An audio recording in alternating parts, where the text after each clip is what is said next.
Psicología segundo semestre. Materia biología.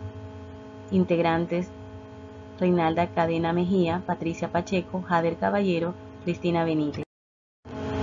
El tema a tratar es sobre la corteza cerebral. La corteza o corteza cerebral es el tejido nervioso que cubre la superficie de los hemisferios cerebrales, alcanzando su máximo desarrollo en las primates. Es aquí donde ocurre la percepción, la imaginación, el pensamiento, el juicio y la decisión.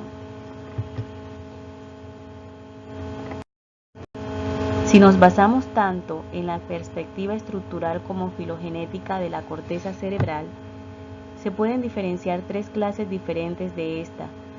Estas son las siguientes. Arquicorteza. Evolutivamente hablando, es la parte de la corteza cerebral más antigua, formada por el hipocampo. La arquicorteza es la encargada de aquellas respuestas automáticas y mecanismos fisiológicos responsables de la supervivencia. Paleocorteza. Filogenéticamente, la paleocorteza está a medio camino entre las zonas más primarias de la corteza cerebral y las más evolucionadas. Esta clase de corteza alberga las terminaciones de las vías olfatorias, encontrándose aquí el cerebro olfatorio de las personas. Hipocorteza o neocorteza. Es la zona de la corteza más reciente y la encargada de los procesos de razonamiento y del pensamiento abstracto.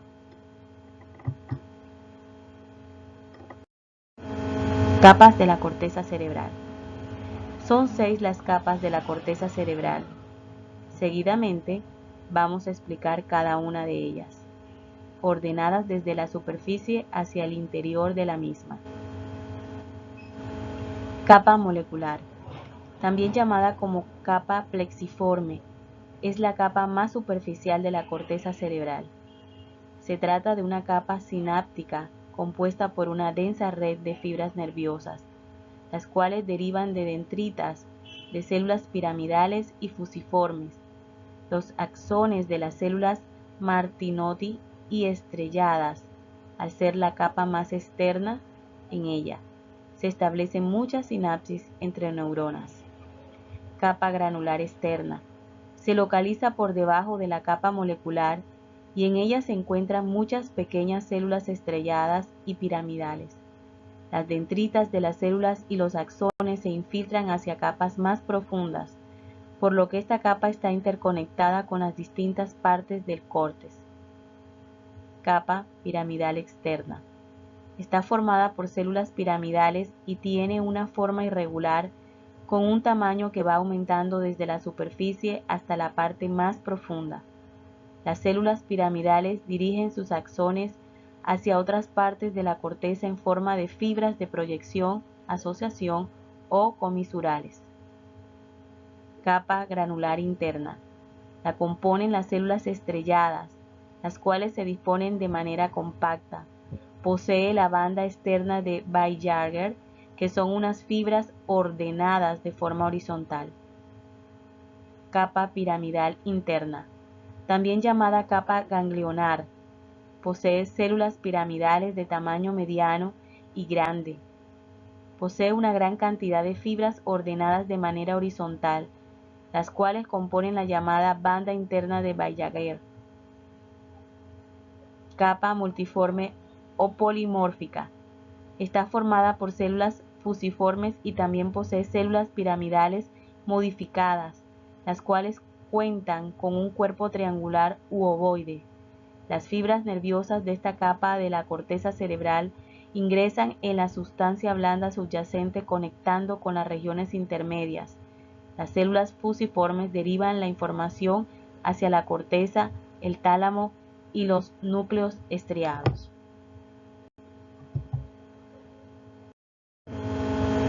Tipos de neuronas. El cuerpo humano está compuesto por 37 billones de células. Gran parte de las células del sistema nervioso son las células gliales, que de hecho son las que más abundan en nuestro cerebro y que curiosamente tendemos o tendemos a olvidar, pero el resto de la diversidad corresponde a las llamadas neuronas. Estas células nerviosas que reciben y emiten señales eléctricas se interconectan formando redes de comunicación que transmiten señales por distintas zonas del sistema nervioso a través de impulsos nerviosos. A continuación, tipos de neuronas y su especialización.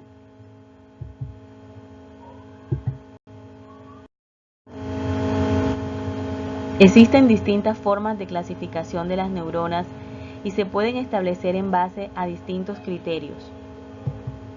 Según la transmisión del impulso nervioso, según esta clasificación existen dos tipos de neuronas.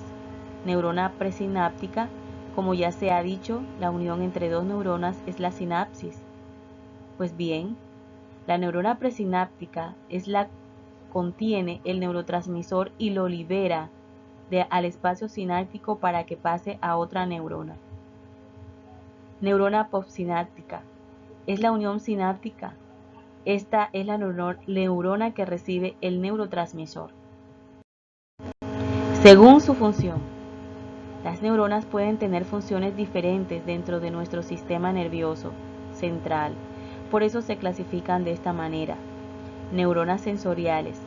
Envían información de los receptores sensoriales al sistema nervioso central. Por ejemplo, si alguien pone un trozo de hielo en tu mano, las neuronas sensoriales envían el mensaje de tu mano a su sistema nervioso central que interpreta que el hielo es frío. Neuronas motoras. Este tipo de neuronas envían información desde el sistema nervioso central a los músculos esqueléticos para efectuar movimiento o al músculo liso o ganglios del sistema nervioso central. Interneuronas. Una interneurona, también conocida como neurona integradora o de asociación, conecta con otras neuronas pero nunca con receptores sensoriales o fibras musculares. Se encarga de realizar funciones más complejas y actúa en los actos reflejo. Según la dirección del impulso nervioso. En función de la dirección del impulso nervioso, las neuronas pueden ser de dos tipos. Neuronas aferentes. Este tipo de neuronas son las neuronas sensoriales. Reciben este nombre porque transportan el impulso nervioso desde los receptores u órganos sensoriales hacia el sistema nervioso central. Neuronas eferentes. Estas son las neuronas motoras. Se llaman neuronas eferentes porque transportan los impulsos nerviosos fuera del sistema nervioso central hacia efectores como músculos o las glándulas.